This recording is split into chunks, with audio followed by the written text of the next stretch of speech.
The year is 1962. Old Hollywood is draped in black. A hush has fallen over the usual chatter of gossip and scandal. All because of her, Marilyn Monroe, the world's most famous sex symbol, the woman who made men weak in the knees with a single smile. Suddenly, that smile fades, her eyes lose their sparkle, and her light is extinguished. At just 36 years of age, she is found dead in her home. A tragic end to a life lived under the harsh glare of publicity. Suicide, they say, though whispers of foul play linger around the edges. In the aftermath, when the dust settles and the funeral ends, many wonder what becomes of her things, her clothes, her jewelry, her awards. Well, there's one object in particular that doesn't find its place in the collection of mementos. Her dressing table mirror. The one she used to apply her makeup, the one where she would gaze at her reflection, the one that held a piece of her soul. That mirror, according to some, carries with it a bit of her magic. It's not just any mirror. It's a portal to another time, a window to another dimension, a cursed mirror. How did it come to this? Let's start at the beginning. Welcome to our channel, where we bring you stories that haunt us. Marilyn Monroe's Hollywood was a world of glitz and glamour. The studios were factories churning out dreams. Stars were commodities, their images crafted, their lives documented. Among them, Marilyn stood tall, not just as an actress, but as a cultural phenomenon. She was both revered and exploited, loved by millions, yet truly known by few. In this world of illusion, reality was slippery. So Marilyn sought solace where she could, in the quiet moments, in the private spaces. And one such space was her dressing room at the Hollywood Roosevelt Hotel. Here, amidst the bustle of the studio, she could steal moments of calm. She would stand by the mirror, applying makeup, fixing her hair, touching up her dress, each movement a ritual, each gesture a confidence boost. The mirror, witnesses to it all, soon became more than just glass and silver. It became a confidant, reflecting not just her image, but a part of her being. This mirror was not grand. There were no fancy antique shops that sold it. It was just a simple dressing table mirror, practical, functional, but soon imbued with magic. You see, magic isn't always in the grand gestures. Sometimes it's in the mundane details. And this mirror was a detail in Marilyn's life, a detail that meant everything to her. It became a silent observer of her joys and sorrows, her triumphs and defeats. But as with all things Marilyn, the mirror didn't stay ordinary for long. The Hollywood Roosevelt was a haven for stars. It was a place where legends were made, and Marilyn was a legend in the making. Soon, everyone who entered the room wanted a piece of her magic. The mirror became a must-see destination. People would enter the room not just to stay in the hotel, but to catch a glimpse of the mirror, to stand where Marilyn stood, to see what she saw. And what did they see? According to some, they saw a ghost, not a spooky apparition, but the echo of a presence. They saw Marilyn in the mirror, not physically, but energetically. Think of it like this.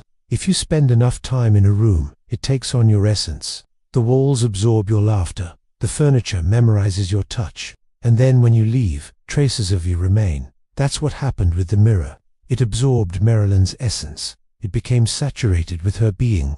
So when she was gone, that essence, that being lingered.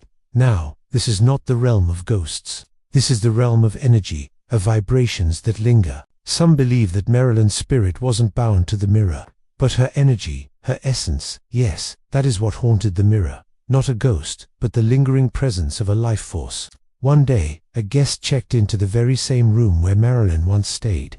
As he settled in, he probably had no idea he was stepping into a time capsule. He probably just wanted a comfortable stay, but fate, it seems, had other plans. The man went to the bathroom. He washed his hands, maybe hummed a tune, maybe even brushed his teeth. But the next moment, he froze. Looking into the mirror, he didn't see himself. He saw Marilyn Monroe. Standing right behind him, he saw her reflection, a mere inch away. But this was no apparition. He could see himself in the reflection, too, but right beside him, Marilyn. It was as if she had materialized from the ether, standing shoulder to shoulder with him. For a moment, the man felt an overwhelming sense of connection. It wasn't just seeing her, it was feeling her presence, sensing her energy. He felt her sadness, her loneliness, her yearning. Then, as suddenly as she appeared, she vanished, leaving the man in stunned silence. The question was, what had he just experienced? Was it a hallucination brought on by fatigue, or a rare glimpse into the world of the supernatural?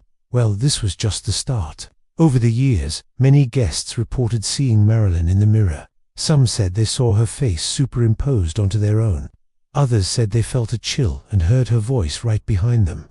The stories grew, taking on a life of their own. The mirror became a focal point, a magnet for paranormal investigators, for those seeking a connection to the past, and for those who simply couldn't explain what they had seen. It got to the point where the hotel had to remove the mirror from the bathroom. They didn't want to upset their guests, but the mirror didn't disappear. Instead, it was moved to a storage room. They hoped that would stop the rumors, but how do you hide a celebrity sighting? The news spread, and soon the mirror was being called cursed. And here's where the story takes a turn. Many people believe that mirrors can trap souls. Think about it. We use mirrors to see ourselves. But what is self? Is it just the body that stands in front of it? Or is it also the soul, the spirit that resides within? What happens to that when the body is gone? Some believe it gets imprinted on the mirror, stuck in a reflective loop, unable to move on.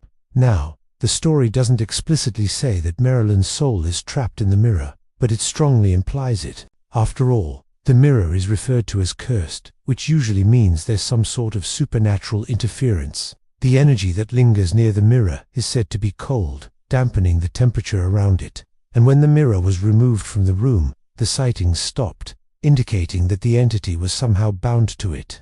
As for Marilyn, we know she struggled throughout her life. She was a performer at heart, yes, but she was also deeply sensitive, deeply human. Fame was a cage for her. The constant scrutiny, the lack of privacy, the objectification, it was all too much. Add to that, troubled relationships, failed attempts at motherhood, and the crushing loneliness of success. It wasn't surprising that she started seeing a psychiatrist. She needed help navigating this world that had given her everything and taken everything away. But Marilyn's story had a tragic ending. She was found dead in her bedroom. The world was shocked. The circumstances surrounding her death were murky. The official story was suicide, but many refused to believe it. Some whispered of foul play, others of a botched abortion. The truth, as they say, is out there, hidden in the maze of time. But what if there is no truth? What if the truth is a mere figment of our collective imagination, a narrative we weave to make sense of a senseless loss? When Marilyn died, a part of the world died with her. Her absence was keenly felt. People wanted to keep her alive, not just in their memories, but in their everyday lives. And what better way to do that than through the mirror? The mirror was her final confidant. It was the last place where she applied her makeup, the last place where she touched up her dress. It was a physical connection to the past. And when that connection was severed, it created a vacuum filled with whispers, with stories, and with the haunting belief that Marilyn Monroe's spirit was trapped in that mirror. Some say the mirror is nothing more than a relic of pop culture, a symbol of an era. But others say it's a window to the soul, a portal to another world. Whether it's a relic or a portal, one thing is certain. The story of Marilyn Monroe's cursed mirror continues to fascinate. It reminds us of the ephemeral nature of fame, the fragility of beauty, and the enduring power of the human spirit.